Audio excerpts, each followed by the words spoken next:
Ya, bismillahirrahmanirrahim. Assalamualaikum warahmatullahi wabarakatuh. Alhamdulillahirabbil alamin wa bihi nasta'in wa ala umurid dunya waddin wassalatu wassalamu ala asyrafil anbiya'i wal mursalin wa ala alihi wa sahbihi ajma'in amma ba'd. Rabbi shrah lana sudurana wa yassir lana umurana wa hlul 'uqdatam min alsinatina yafqahu aqwalana. Rabbi zidna ilma warzuqna fahma. Amin. Ya, alhamdulillah setelah sekian lama akhirnya maju juga untuk kultum ya. Ya mohon maafkan. Kali ini sebenarnya nggak beda jauh sih dari apa yang pembahasan tadi. Ya nyambung lah ya dikit. Nyambung dikit dari yang pembahasan kajian Ustadz tadi. Bukan nyambung pembahasannya sih, nyambung temanya dikit ya. Jadi ini tentang tadabbur. Tuh, ini tentang tadabbur. Dan bukan surat yang jauh-jauh yang Antuna emang maksudnya yang biasanya di pertengahan gitu ya, yang biasa aku bawain kemarin kan Toha gitu. Nah sekarang surat yang memang kita sedang murojaah di pagi-pagi itu ya, jadi yang di juz 28 terutama tentang surat Al-Mujadalah. Jadi gitu ya. Jadi di juz 28 itu surat-surat yang ada di juz 28 itu punya satu makna atau satu kesatuan tema gitu. Jadi dia surat-surat yang ada di juz 28 itu punya satu kesatuan tema. Apa itu? Tentang apa gitu ya. Jadi punya korelasi antara satu surat dengan surat yang lainnya. Jadi mereka itu surat-surat tersebut membicarakan tentang komitmen terhadap agama dan berlepas diri dari peradaban lain gitu ya. Jadi sebenarnya kalau misalnya kan aku pernah bilang jadi kalau Quran itu emang dia selalu ada korelasinya, entah itu dari ayat ke ayat, entah itu dari surat ke surat gitu, bahkan kayak dari Al-Fatihah sampai An-Nas itu nyambung-nyambung gitu temanya gitu kan, tema atau kayak punya satu kesatuan khusus gitu. Nah jadi bahkan kayak kita mentadaburi ayat per ayat bisa huruf per huruf, bahkan sampai kayak surat per surat. Nah, ini lebih kepada satu tema surat secara keseluruhan. Nah, di sini juz 28 itu punya tema atau dia punya satu kesatuan yaitu tadi komitmen terhadap agama. Nah, gimana sih implementasinya komitmen terhadap agama? Otomatis ya yang sudah kita jalankan atau yang kita menjalankan perintah Allah dan menjauhi larangannya itu termasuk salah satu bentuk komitmen juga gitu kan. Contohnya kita mengerjakan sholat, puasa, zakat, pokoknya ibadah-ibadah yang lain, dan pokoknya kita menjauhi larangan-larangan Allah, menjauhi segala hal yang haram, khamr kayak gitu, riba dan lain sebagainya, itu sudah bentuk komitmen kita terhadap agama gitu. Tapi yang lainnya ada lagi gitu ya, jadi nggak cuma itu aja, yaitu tentang kebanggaan gitu. Jadi kita bangga nggak sih gitu kalau misalnya agama kita tuh agama Islam gitu. Kita bangga nggak sih kalau misalnya kita seorang Muslim gitu. Alhamdulillahnya kita hidup di Indonesia gitu ya. Jadi maksudnya karena dengan mayoritas Muslim gitu kan, kita nggak perlu akhirnya merasa ya, maksudnya kita bangga gitu dengan ini, atau nggak kita ke bawah arus gitu ya, nggak tahu juga gitu ya. Cuman memang ini tuh ternyata mempertahankan kebanggaan ini untuk di negara-negara yang di luar mungkin agak sulit. Gitu ya. Jadi bahkan seakan-akan kita berhadapan dengan peradaban yang lain kayak gitu, dengan aturan-aturan yang lain gitu. Jadi di sini salah satu bentuk komitmen juga terhadap agama itu, jadi kita benar-benar mencintai Allah dan Rasulnya gitu ya. Jadi mencintai Allah dan Rasulnya, tidak mengutamakan sesuatu pun di atas perintah Allah dan Rasulnya gitu. Jadi emang kita menempatkan perintah Allah dan Rasulnya itu benar-benar di atas, benar-benar yang paling utama. Terus mencintai orang-orang yang beriman karena mereka komitmen pada Islam dan tidak akan silau pada peradaban lain karena aku bangga pada Islam gitu ya. Jadi karena kita bangga pada Islam ini gitu. Sekalipun mungkin sekarang kan kayak Islam itu indah gitu ya. Islam itu agamanya yang emang benar-benar menghantarkan kita kepada kemaslahatan gitu. Walaupun sekarang kayak pemeluk-pemeluknya gitu ya, atau kayak orang-orang itu mungkin ya kita tahulah sikap-sikapnya gitu ya. Tapi jangan dilihat dari situnya sih sebenarnya. Itu agama itu sendiri tuh itu sudah sudah jalan menuju kemaslahatan gitu. Bahkan yang bukan non muslim pun kalau misalnya dia ikut dalam aturan-aturan Islam ini, itu benar-benar akhirnya mereka tuh dapat kebahagiaan tapi di dunia kayak gitu ya. Gitu, walaupun sekarang itu dari pemeluk-pemeluknya mungkin sikap atau sifatnya yang agak sedikit menyeleweng, jadi akhirnya mencoreng nama Islam tersebut kayak gitu. Itu sih itu ya. Jadi juz 28 ini, surat-surat di juz 28 ini itu membicarakan tentang keseimbangan antara komitmen dan permusuhan gitu. Jadi maksudnya permusuhan di sini apa? Jadi komitmen kita terhadap Islam iya harus gitu ya, bahkan harus dibangun gitu. Nah, tapi jangan sampai akhirnya jadi menimbulkan permusuhan. Gitu ya. Jadi di situ. Jadi komitmen terhadap agama iya gitu, tapi bukan berarti akhirnya menimbulkan permusuhan terhadap agama yang lain kayak gitu. Gitu ya. Nah, di sini di surat-surat yang di juz 28 seperti Al-Jumu'ah, As-Saff dan Al-Hasyr itu membicarakan tentang persatuan, keterikatan dan keterpaduan. Gitu. Terus Al-Mumtahanah, nah di sini Al-Mumtahanah itu kan ujian ya. Nah, ini ujian, membicarakan tentang ujian komitmen. Terus al-munafiqun itu peringatan dari penyakit kemunafikan gitu ya. Jadi nah karena penyakit yang munafik ini gitu itu yang mengganggu banget komitmen gitu ya. Yang akan mengganggu dari dalam gitu. Terus, nah sedangkan at-tahrim, at-tolak, terus at-taghabun itu peringatan juga sama dari hal-hal yang dapat melupakan komitmen. Contohnya yang seperti perhiasan dunia, anak, istri, dan harta benda kayak gitu-gitu. Itu hal-hal yang bisa melupakan atau kayak iya bener lah ya. Jadi kayak kita menyepelekan komitmen itu sendiri gitu ya. Hal-hal yang seperti itu. Nah itu kita harus berhati-hati di situ. Jadi surat juz 28 dimulai dari surat Al-Mujadalah ya atau Al-Mujadilah. Terus akhirnya surat At-Tahrim. Nah, ya Mujadalah. Bisa dua-duanya sih, bisa dua-duanya. Kan kadang nama surat suka banyak ya, gitu.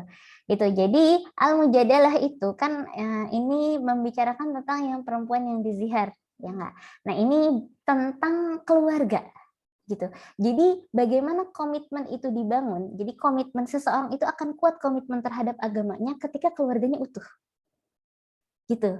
Ya jadi ketika keluarganya utuh, keluarganya harmonis gitu, maka dia keluarganya yang emang komitmen terhadap agama maka menjadikan emang generasi itu gitu ya, generasi yang dibangun oleh keluarga tersebut juga berkomitmen terhadap agama. Tuh, makanya di surat Al-Mujadalah itu jadi kayak membicarakan tentang keluarga yang goyah gitu loh. Tentang membicarakan keluarga yang goyah, terus bagaimana akhirnya Allah membela hak wanita di situ. Gitu ya, membela hak wanita. Justru peran wanita ini sangat-sangat penting sekali untuk melahirkan generasi yang komitmen terhadap agama karena wanita itu yang mendidik gitu kan, yang mendidik anak-anaknya. Kayak gitu. Dan wanita itu yang melahirkan ya maksudnya yang laki-laki yang berkomitmen terhadap agamanya gitu ketika emang wanitanya ini berkomitmen gitu terhadap agama. Tuh. Jadi di sini terus ya di akhir di surat At-Tahrim juga ada wanitanya juga. Nah, ya ada 2 orang wanita kan? Nah itu di surat At-Tahrim itu mana ya aku lupa. Di surat At-Tahrim itu jadi kayak kita contoh wanita yang berkomitmen terhadap agama gitu. Jadi di awal udah wanita yang emang diganggu gitu ya, diganggu haknya, terus Allah membela hak wanita tersebut, terus di akhirnya itu membicarakan tentang wanita juga gitu, wanita yang emang menjadi teladan kita dalam memegang komitmen terhadap agama. Gitu. Jadi dimulai dari keluarga yang kuat dan saling terikat hingga persatuan yang kuat antar kaum muslimin. Jadi emang dimulai dari keluarga, terus baru akhirnya nanti ke masyarakat gitu dan ke kaum muslimin pada keseluruhan. Itu tadi. Oh iya, ya kita lanjut ke surat Al-Mujadalah, satu surat ini. Surat Al-Mujadalah itu fokusnya berlepas diri dari manhaj yang lain atau dari metode agama lain gitu ya, dan kita berinteraksi dan anjuran agar kita berinteraksi dengan Islam gitu. Memang benar-benar kita harus tahu apa sih misalnya metode Islam itu dalam yang kayak gini gitu ya. Jadi itu Al-Mujadalah. Nah, pertama Al-Mujadalah kan ini kan masih membicarakan tentang komitmen ya. masih membicarakan tentang komitmen. Jadi ketika kita komit dengan Islam, maka kita ambil metode apa yang sudah Islam ajarkan gitu. Nah, di awal itu kan berbicara tentang zihar atau dan kafarohnya, kafaratuz zihar gitu, yang mana suami itu bilang sama istrinya, kamu seperti punggung ibuku gitu ya, kamu bagiku seperti punggung ibuku gitu. Itu artinya si wanita tersebut tuh posisinya sama dengan ibunya gitu kan. Jadi maksudnya tidak dia haram baginya dan tidak digauli. Itu kan benar-benar zalim kan terhadap wanita tersebut kan. Nah, di sini gitu ya.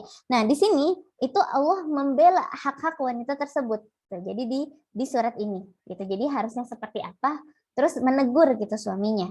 Jadi di sini awal konsekuensi komitmen itu keluarga yang utuh dan kuat yang menjaga keterikatan gitu. Jadi kalau misalnya emang keluarganya utuh, keluarganya kuat, maka generasi yang setelahnya pun insya Allah akan benar-benar gitu dalam menjaga komitmen terhadap agama. Makanya ada sedikit kayak permasalahan, maka segera diselesaikan gitu. Makanya di sini Allah langsung membela hak-hak wanita. Terus setelahnya itu kan dari ayat 1 sampai ayat keempat, itu tentang ayat zihar. Setelahnya ayat keempat sampai ayat keenam itu balasan untuk orang-orang yang menentang Allah dan Rasulnya.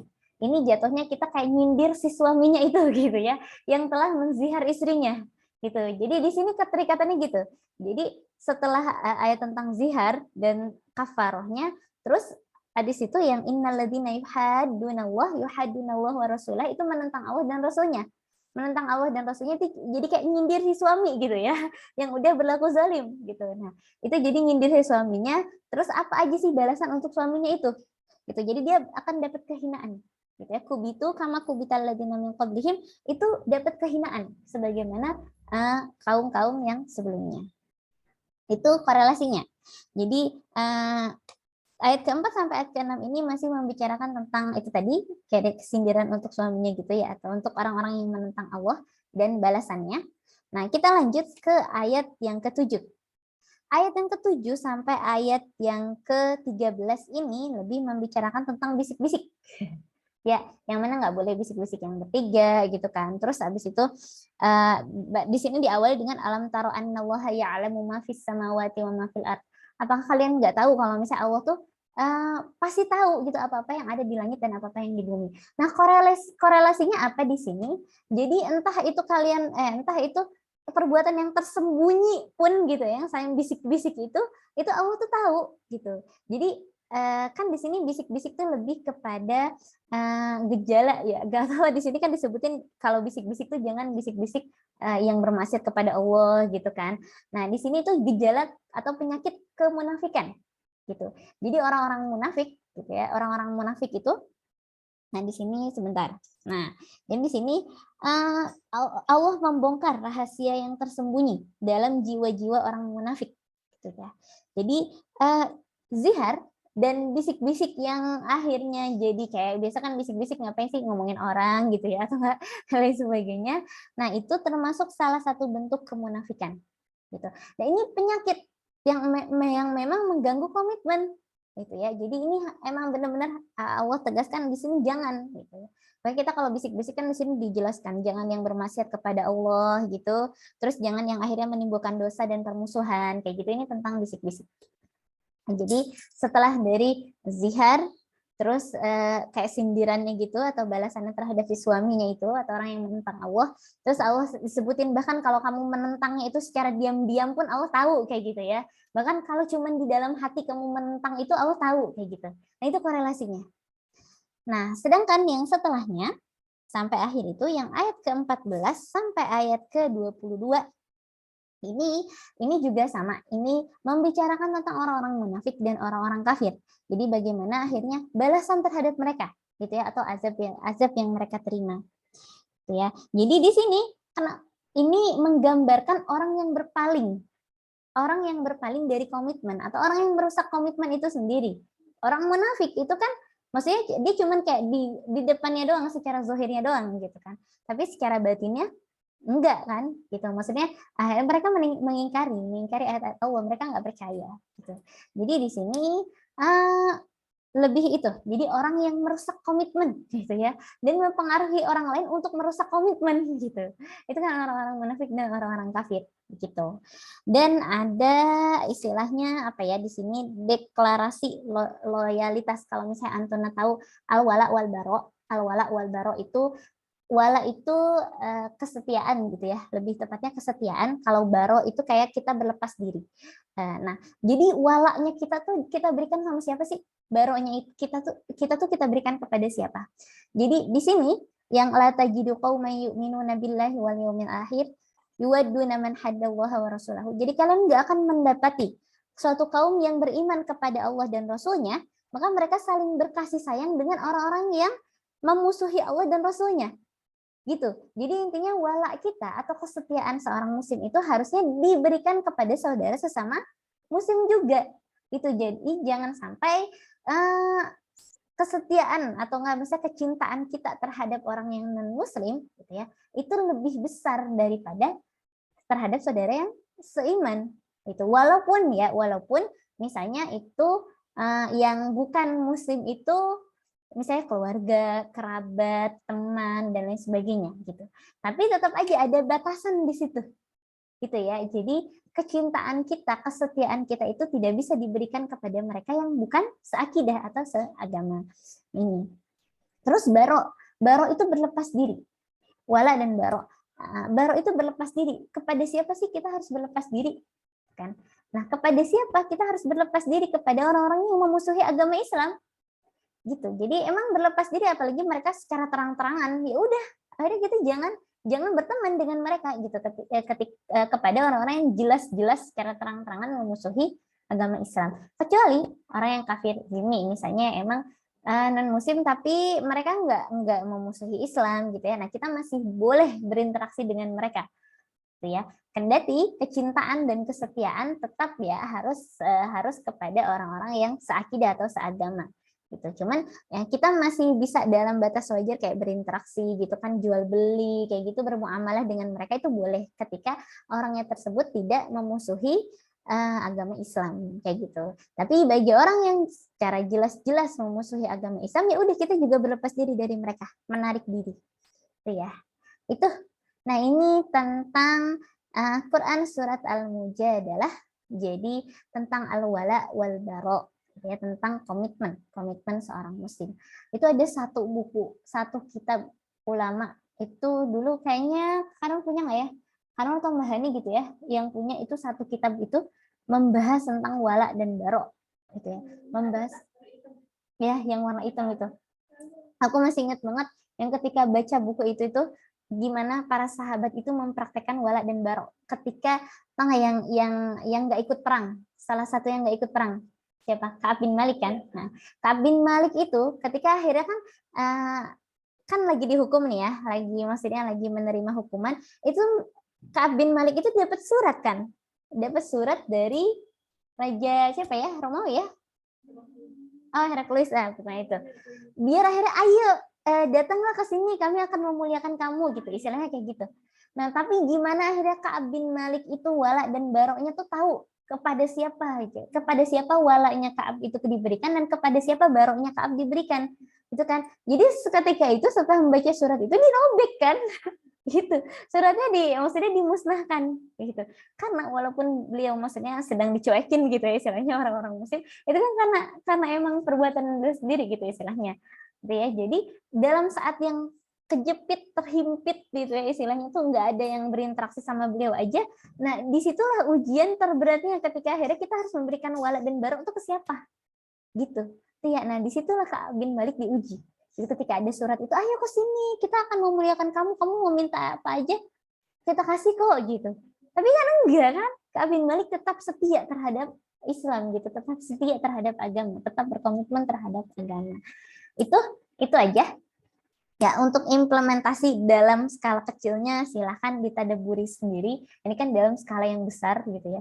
Dan ini juga cuman kesimpulannya aja gitu ya. Tapi implementasi sendiri-sendirinya silahkan ditadaburi sendiri-sendiri gitu ya. Bagaimana cara kita berkomitmen terhadap agama.